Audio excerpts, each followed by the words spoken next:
Hello friends, आज हम इस वीडियो में महेश कुमार वर्णवाल की एनसीईआरटी पर आधारित सम्मान अध्ययन बुक जो कि 8वीं सीरीज के नाम से आई है, उस किताब से हम भारतीय राज्य व्यवस्था अध्याय 5 मूल अधिकार से संबंधित महत्वपूर्ण प्रश्नों को डिस्कस करेंगे जो आने वाले किसी भी एग्जाम में आपको हेल्प करेगा। इससे पहले ऑलरेडी हमने 4 अध्याय करा रखा है। इन सभी वीडियो का लिंक डिस्क्रिप्शन में दिया हुआ है या फिर प्ले लिस्ट में जाकर आप देख सकते हैं। साथ ही साथ इससे पहले प्राचीन भारत, मध्यकालीन भारत और आधुनिक भारत से संबंधित महत्वपूर्ण अध्यायों को हमने कंप्लीट करा रखा है। इन सभी वीडियो का लिंक डिस्क्रिप्शन में दिया हुआ है या फिर प्ले लिस्ट में जाकर आप देख सकते हैं। ठीक है, तो चलिए फिर शुरू करते हैं और देखते हैं आज का पहला सवाल। आज का पहला सवाल है,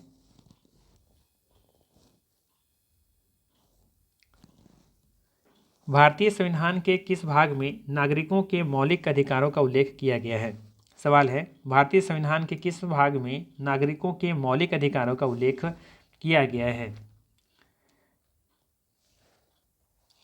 तो याद रखना है, भारतीय संविधान के भाग 3 में नागरिकों के मौलिक अधिकारों का उल्लेख किया गया है। ठीक है, डी ऑप्शन यहाँ पे बिल्कुल ही सही है, ध्यान रखना है। वहीं बात करें भाग 4 के बारे में, तो भाग 4 में राज्य के नीति निर्देशक तत्वों के बारे में बात की गई हैं। ठीक है, वहीं बात करें भाग 2 के बारे में, तो यहाँ पे नागरिकता से संबंधित चीज़ें कही गई हैं। ठीक है, भाग 5 में याद रखना है, यहाँ पे संघ के बारे में बताई गई हैं। ठीक है, भाग 4 हमने बता दिया है, राज्य के नीति निर्देशक तत्वों के बारे में बताई गई हैं, जबकि भाग 3 मौलिक अधिकारों से संबंधित है ये। ठीक है, चलिए अगला सवाल लेते हैं। हाँ, ये जरूर ध्यान रखिएगा, ये इसमें अनुच्छेद 12 से लेकर के 35 तक मौलिक अधिकारों का उल्लेख किया गया है। मौलिक अधिकारों का प्रावधान अमेरिकी संविधान से लिया गया है, ये जरूर याद रखिएगा। चलिए अगला सवाल है, निम्नलिखित में से कौन सा मूल्य अधिकार भारतीय संविधान में नागरिकों को नहीं प्रदान किया गया है। निम्नलिखित में से कौन सा मूल अधिकार भारतीय संविधान में नागरिकों को नहीं प्रदान किया गया है। तो दिए गए ऑप्शन में आप देखेंगे, सूचना का अधिकार, ये एक मूल अधिकार जो है जो कि भारतीय संविधान में नागरिकों को नहीं प्रदान किया गया है। ठीक है, ये विधिक अधिकार है, ये ध्यान रखना है।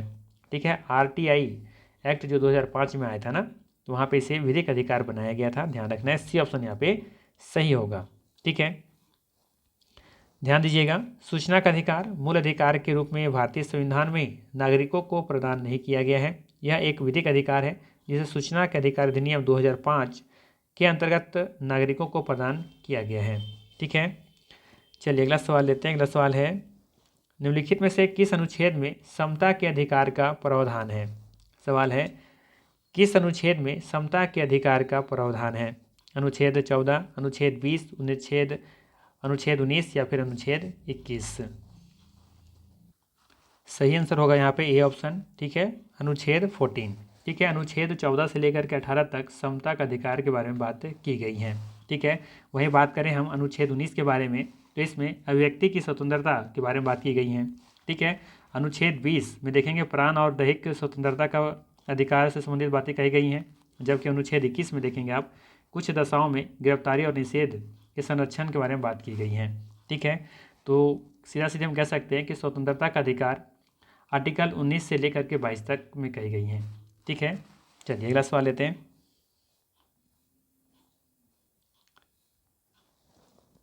अगला सवाल है, भारतीय संविधान का कौन सा अनुच्छेद अस्पृश्यता का उन्मूलन करता है। सही आंसर हो जाएगा अनुच्छेद 17, सबको पता होगा। ठीक है, चलिए अनुच्छेद 17 ये देखेंगे कि ये समता का अधिकार में समानता का अधिकार में आता है, 14 से लेकर के 18 के बीच में। ठीक है, ध्यान रखिएगा, भारतीय संविधान के अनुच्छेद 17 में अस्पृश्यता के उन्मूलन का प्रावधान किया गया है। अस्पृश्यता के प्रयोग एवं उसे बढ़ावा देने या उससे संबंधित विवादों के कारण उत्पन्न किसी प्रकार की निर्योग्यता को दंडित करने के उद्देश्य से संसद द्वारा अस्पृश्यता, इस अपराध भी कह सकते हैं, अधिनियम 1955 पारित किया गया। वर्ष 1976 में इसमें संशोधन करके इसका नाम नागरिक अधिकार संरक्षण अधिनियम 1955 कर दिया गया है। ठीक है,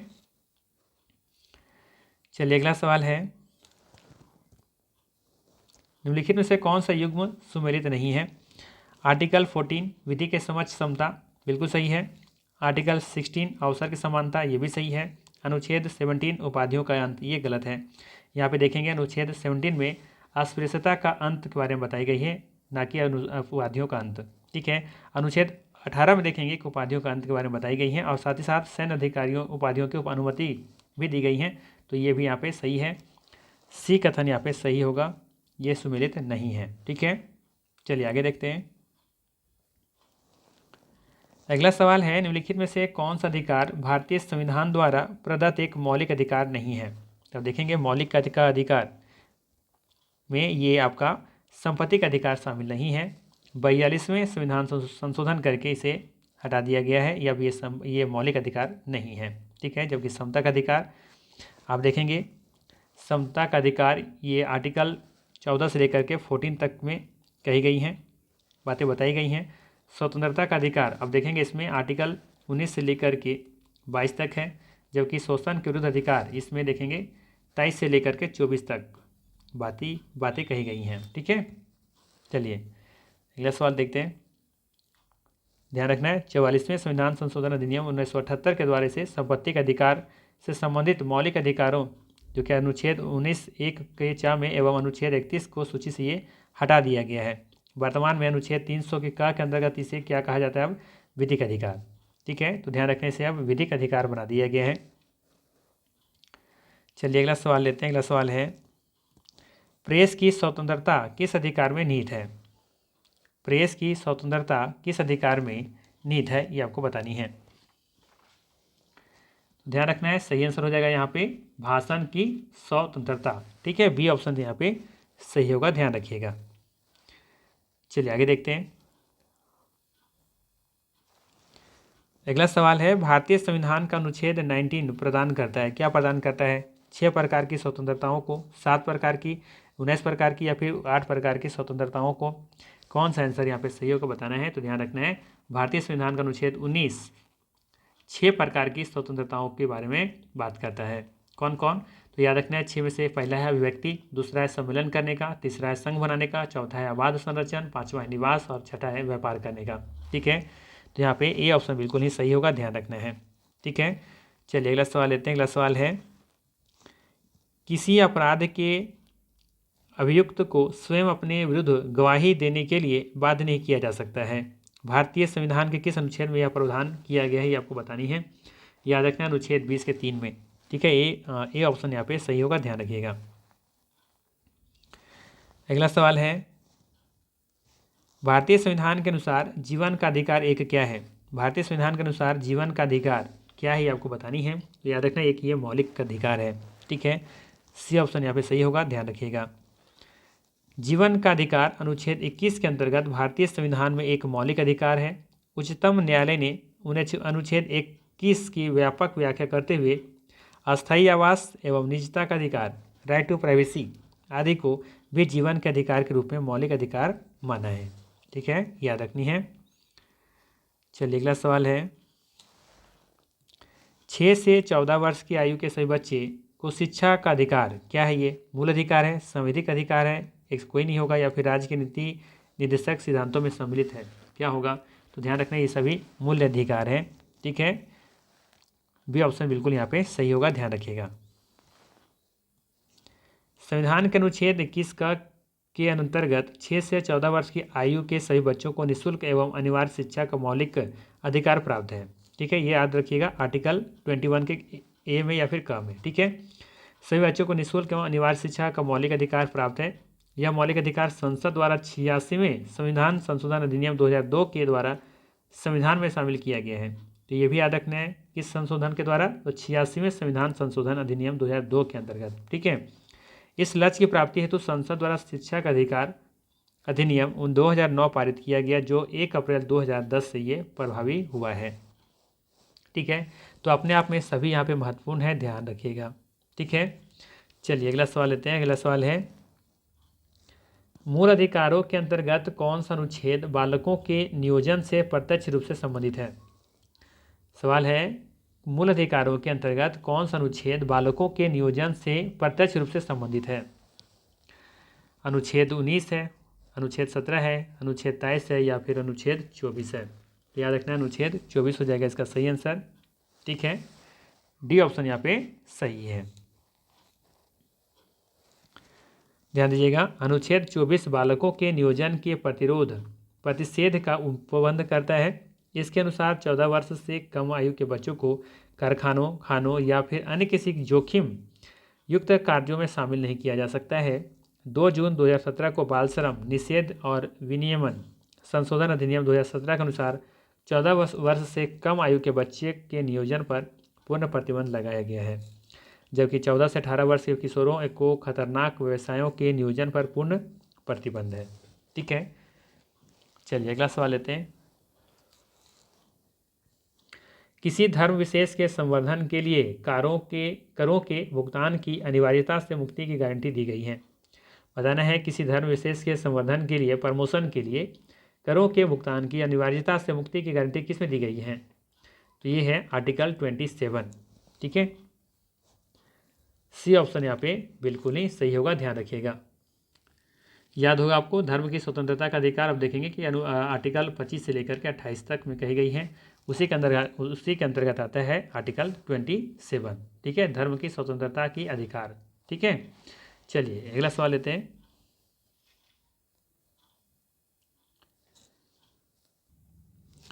सवाल है, रिक्त स्थानों की पूर्ति करें। अधिकार कर्तव्यों, क्या होगा यहाँ पे आगे डैश दिया हुआ भरना है, तो ध्यान रखना है। अधिकार कर्तव्यों को अनुदेशित करते हैं। क्या हो जाएगा? अधिकार राइट्स जो होते हैं ना, कर्तव्यों को क्या करते हैं? अनुदेशित करते हैं, डायरेक्शन देते हैं। ठीक है, बी ऑप्शन यहाँ पे सही होगा, ध्यान रखिएगा। चलिए अगला सवाल है, मूल अधिकारों से संबंधित विवाद निम्नलिखित में से कौन सा है? मूल अधिकारों से संबंधित विवाद कौन सा, ये आपको बताना है। कौन सा ऐसा दिए गए ऑप्शन में बताना है कि कौन सा विवाद मूल अधिकारों से संबंधित है। ठीक है, तो दिए गए ऑप्शन अब देखेंगे कि गोलकनाथ बनाम पंजाब राज्य का जो विवाद था, है ना, ये मूल अधिकारों से संबंधित था। ठीक है, ये ऑप्शन यहाँ पे बिल्कुल ही सही होगा, ध्यान रखिएगा। बाकी ध्यान रखना है यहाँ पे गोलकनाथ बनाम पंजाब राज्य विवाद थी, जो कि 1967 में आया था। ये मूल अधिकारों से संबंधित है। इसमें सर्वोच्च न्यायालय ने निर्णय दिया था कि संसद मौलिक अधिकारों में संशोधन नहीं कर सकती है। केशवानंद भारती बनाम केरल राज्य विवाद, जो कि 1973 का है, में सर्वोच्च न्यायालय ने कहा है कि संसद मूल ढांचे का उल्लंघन किए बिना मौलिक अधिकारों में संशोधन कर सकती है। ठीक है, चलिए अगला सवाल लेते हैं। सवाल है, निम्नलिखित में से कौन सा मूल अधिकार विदेशी नागरिकों को प्राप्त नहीं है? बताना है कौन सा मूल अधिकार विदेशी नागरिकों को प्राप्त नहीं है। ठीक है, तो आप देखेंगे विधि के समझ क्षमता, ये प्राप्त है भारतीयों को। ठीक है ना, साथ ही साथ विदेशियों को भी प्राप्त है। ठीक है, अभिव्यक्ति की स्वतंत्रता का अधिकार ये प्राप्त नहीं है। ठीक है, ये सिर्फ भारतीयों को प्राप्त है, भारत के मूल निवासी को प्राप्त है। ठीक है, ये विदेशी नागरिकों को प्राप्त नहीं है। प्राण एवं दैहिक स्वतंत्रता का अधिकार ये विदेशी नागरिकों को भी प्राप्त है। ठीक है, जबकि शोषण के विरुद्ध अधिकार ये भी देखेंगे कि विदेशियों को भी प्राप्त है, विदेशी नागरिकों को प्राप्त है। जबकि बी ऐसा कथन जो दिख रहा है, जो कि ये ऐसा मूल अधिकार है जो विदेशी नागरिकों को प्राप्त नहीं है, ध्यान रखना है। अभिव्यक्ति मतलब क्या होता है, कोई अगर पता है किन्हीं को तो जरूर कमेंट करेंगे। ठीक है, ध्यान दीजिएगा, भारत में अधिकांश मूल अधिकार विदेशी नागरिकों को भी प्राप्त है, जैसे कि विधि की समझ क्षमता, जो कि अनुच्छेद आर्टिकल 14 में कहा गया है। अपराधों के लिए दोष सिद्ध से के संबंध में संरक्षण अनुच्छेद 20, प्राण एवं दैहिक स्वतंत्रता का अधिकार अनुच्छेद 21, शोषण के विरुद्ध अधिकार अनुच्छेद 23 से 24 और धर्म की स्वतंत्रता का अधिकार अनुच्छेद 25, 26, 27 और 28। परंतु कुछ मूल अधिकार तथा अनुच्छेद 15, 16, 19, 29 और 30 विदेशी नागरिकों को प्राप्त नहीं है। ये इंपॉर्टेंट लाइन है। ठीक है, आर्टिकल 15, आर्टिकल 16, आर्टिकल 19, आर्टिकल 29 और आर्टिकल 30 विदेशी नागरिकों को प्राप्त नहीं है। ठीक है, चलिए अगला सवाल लेते हैं। अगला सवाल है, अल्पसंख्यकों के हितों की सुरक्षा पर किस अनुच्छेद में प्रावधान किया गया है? अल्पसंख्यकों के हितों की सुरक्षा पर किस अनुच्छेद में प्रावधान किया गया है? आर्टिकल 29 में। ठीक है, सी ऑप्शन सही होगा, ध्यान रखिएगा। ठीक है, चलिए आगे देख लेते हैं। संविधान के अनुच्छेद 29 में अल्पसंख्यक वर्गों के हितों के संरक्षण का प्रावधान किया गया है, जिसके अनुसार भारत के राज्य क्षेत्र में या उसके किसी भाग के निवासी या नागरिकों को अपनी भाषा, लिपि या संस्कृति को बनाए रखने का अधिकार होगा। ठीक है, चलिए अगला सवाल लेते हैं। अगला सवाल है, बंधुआ मजदूर उन्मूलन अधिनियम संसद ने किस वर्ष पारित किया था? सभी को याद होगा 1976 में। कब पास किया था? 1976 में, ध्यान रखिएगा। संविधान का अनुच्छेद 23 मानव के दुर्व्यवहार एवं बलात् श्रम का प्रतिषेध करता है, जिसे बंधुआ मजदूरी उन्मूलन अधिनियम 1976 के द्वारा लागू किया गया। इस कानून के अंतर्गत बिना भुगतान किए मजदूरी कराना गैर कानूनी घोषित कर दिया गया। अनुच्छेद 35 के दूसरा के अनुसार संसद ऐसे कार्यों के लिए जो भाग 3 के अधीन अपराध घोषित किए गए हैं दंड विहित करने के लिए कानून बना सकती हैं। ठीक है, चलिए अगला सवाल है, मंडल आयोग द्वारा अपनी रिपोर्ट किस वर्ष प्रस्तुत की गई? मंडल आयोग के द्वारा अपनी रिपोर्ट किस वर्ष प्रस्तुत की गई थी, ये आपको बतानी है। तो ध्यान रखना है 1980 में। ठीक है, 1980 में इसका सही आंसर होगा, ध्यान रखिएगा। सामाजिक और शैक्षणिक रूप से पिछड़े वर्गों की स्थिति जानने के लिए 20 दिसंबर 1978 को मोरारजी देसाई की सरकार ने बिहार के पूर्व मुख्यमंत्री बीपी मंडल है ना की अध्यक्षता में पिछड़ा वर्ग आयोग के गठन किया गया था। ठीक है, इस आयोग ने अपना रिपोर्ट 12 दिसंबर 1980 को प्रस्तुत करते हुए पिछड़े वर्गों के लिए 27% आरक्षण की सिफारिश की थी। ठीक है, तो ये मंडल आयोग ध्यान रखना है 1980 में प्रस्तुत की गई थी। ठीक है, चलिए अगला सवाल लेते हैं। भारत के संविधान के किस अनुच्छेद के अंतर्गत सशस्त्र बलों के सदस्यों के मौलिक अधिकारों को विशेष रूप से प्रतिबंधित किया जा सकता है? भारत के संविधान के किस अनुच्छेद के अंतर्गत सशस्त्र बलों के सदस्यों के मौलिक अधिकारों को विशेष रूप से प्रतिबंधित किया जा सकता है? तो यह है आर्टिकल 33। ठीक है, 33। ठीक है, चलिए अगला सवाल है, मौलिक अधिकार निलंबित किए जा सकते हैं। मौलिक अधिकार निलंबित किए जा सकते हैं किनके द्वारा?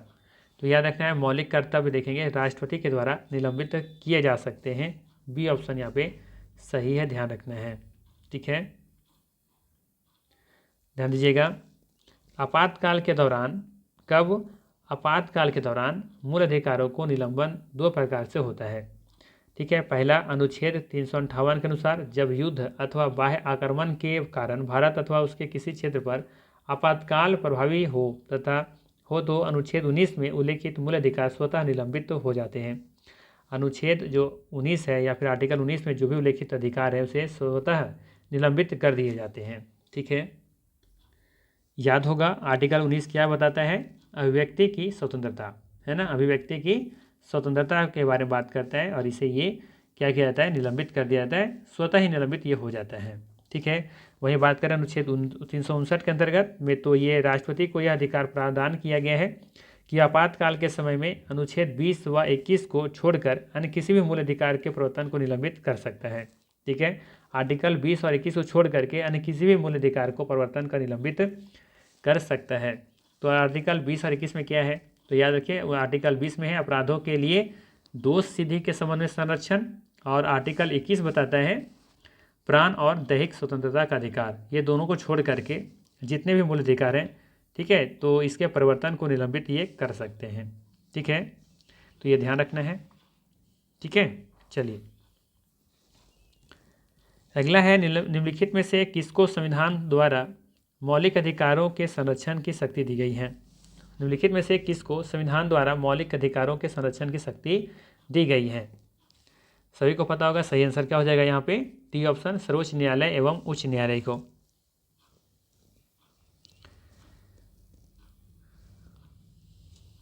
ध्यान दीजिएगा, भारतीय संविधान में मौलिक अधिकारों के उल्लंघन के विरुद्ध अनुच्छेद 32 के अंतर्गत संवैधानिक उपचारों का अधिकार प्रदान किया गया है।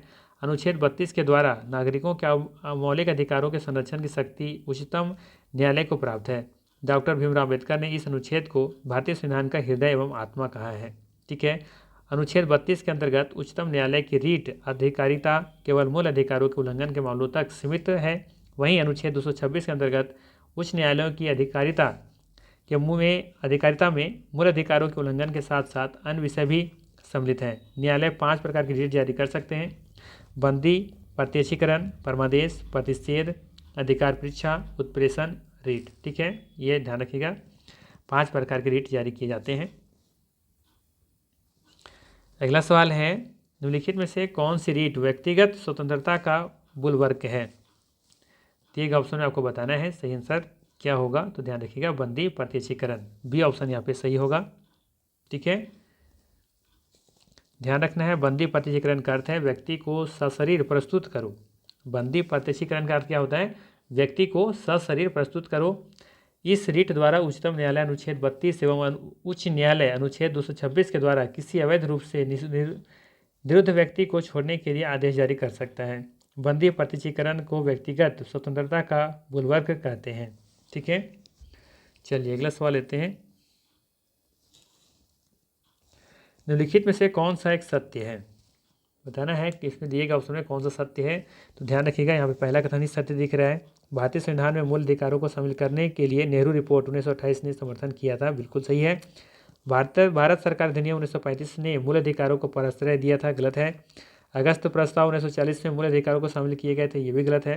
क्रिप्स मिशन 1942 ने मूल अधिकारों को प्रश्रय दिया था, ये भी गलत है। ठीक है, ध्यान रखिएगा भारतीय संविधान में मूल अधिकारों को सम्मिलित करने का समर्थन मोतीलाल नेहरू द्वारा नेहरू रिपोर्ट सन 1928 के माध्यम से किया गया था। अगला सवाल है निवारक नज़रबंदी के अंतर्गत किसी व्यक्ति को बिना मुकदमा चलाए कितने दिनों तक बंदी बनाया जा सकता है। निवारक नज़रबंदी के अंतर्गत किसी व्यक्ति को बिना मुकदमा चलाए कितने दिनों तक बंदी बनाया जा सकता है, तो ये 3 महीने तक। ठीक है, बी ऑप्शन सही होगा, ध्यान रखिएगा। चलिए अगला सवाल लेते हैं।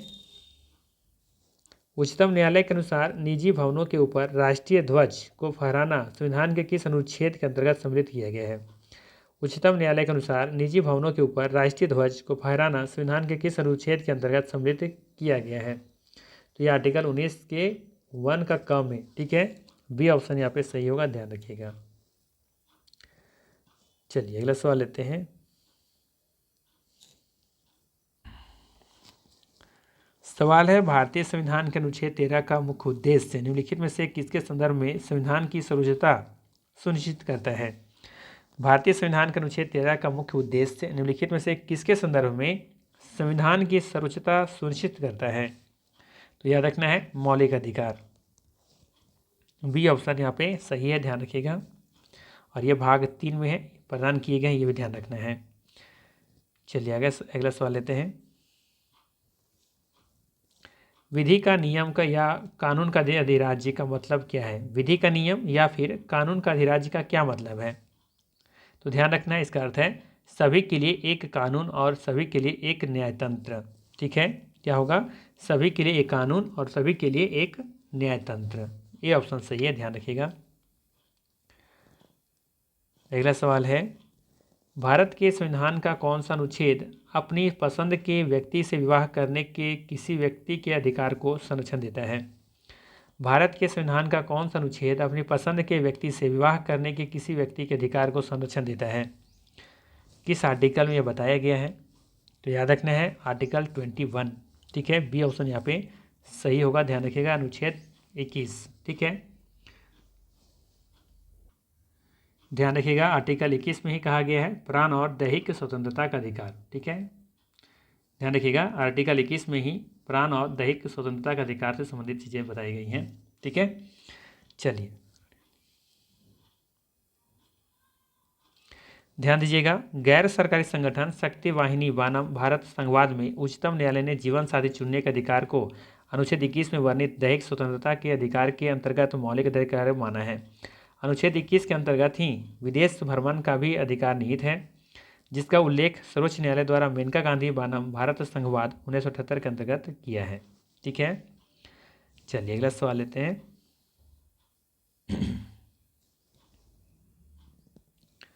उच्चतम न्यायालय के किस मामले के निर्णय के कारण संविधान के अनुच्छेद 21 के कार्यक्षेत्र का विस्तार कर शिक्षा के अधिकार को उसमें शामिल किया गया था।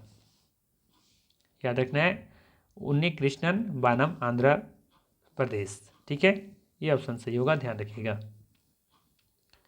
चलिए अगला लेते हैं सवाल। भारतीय संविधान के अनुच्छेद 25 में प्रयुक्त हिंदू शब्द किसमें सम्मिलित नहीं करता। बौद्धों को, जैनों को, पारसियों को या फिर सिखों को। भारतीय संविधान के अनुच्छेद 25 में प्रयुक्त हिंदू शब्द किसमें सम्मिलित नहीं करता, किसे सम्मिलित नहीं करता ये आपको बताना है, तो ये हो जाएगा पारसियों को। ठीक है, पारसियों को हिंदू में देखेंगे शब्द में ये शामिल इसलिए नहीं किया जाता है, पारसियों को बौद्ध, जैन और सिखों को शामिल किया जाता है। चलिए अगला सवाल लेते हैं। ध्यान रखिएगा, भारतीय संविधान के अनुच्छेद 25 के 2 के अंतर्गत प्रयुक्त शब्द हिंदू के अंतर्गत बौद्ध, जैन, सिख को शामिल किया गया है। मुस्लिम, पारसी, ईसाई आदि इसके अंतर्गत सम्मिलित नहीं होते हैं, ध्यान रखना है। मुस्लिम, पारसी, ईसाई, ठीक है। चलिए अगला सवाल लेते हैं। मूल अधिकारों से संबंधित निम्नांकित निर्णयों का सही कालक्रम चुनिए, ठीक है। तो यहाँ क्रम लगाना होगा आपको, ठीक है। तो कौन सा कैसे होगा ये आपको डेट पता होना चाहिए, ठीक है। तो आप देखेंगे सबसे पहले यहाँ पे गोलकनाथ है ना, गोलकनाथ बनम पंजाब राज्य, ये देखेंगे 1967 की बात है, ठीक है। केशवानंद भारती है ना, और केरल राज्य देखेंगे ये 1973 की घटना है, ठीक है। जबकि मिनर्वा मिल्स मानव भारत संघ ये आया था कब, ये आपको देखने को मिलेगा 1980 में, ठीक है। और AK गोपालन बानम मद्रास राज्य ये 1950 की बातें हैं, ठीक है। अब क्रम से लगा लीजिए। डी ऑप्शन सबसे पहला है, ये नहीं होगा, ठीक है। इसके बाद फिर देखेंगे आपका आएगा गोलकनाथ, ए ऑप्शन, तो यहाँ भी नहीं दिख रहा है और यहाँ भी नहीं दिख रहा है, सी ऑप्शन यहाँ पे सही हो जाएगा, ठीक है। चलिए तो ये था मोस्ट इम्पोर्टेंट 32 प्रश्न, ठीक है। मोस्ट इम्पोर्टेंट 32 प्रश्न थे ये। अगर वीडियो अच्छा लगा हो तो लाइक ज़रूर कीजिएगा, चैनल पर नए हैं तो सब्सक्राइब कर लीजिएगा। बाकी मिलते हैं हम लोग फिर इसी तरह के नेक्स्ट वीडियो में। Thanks for watching.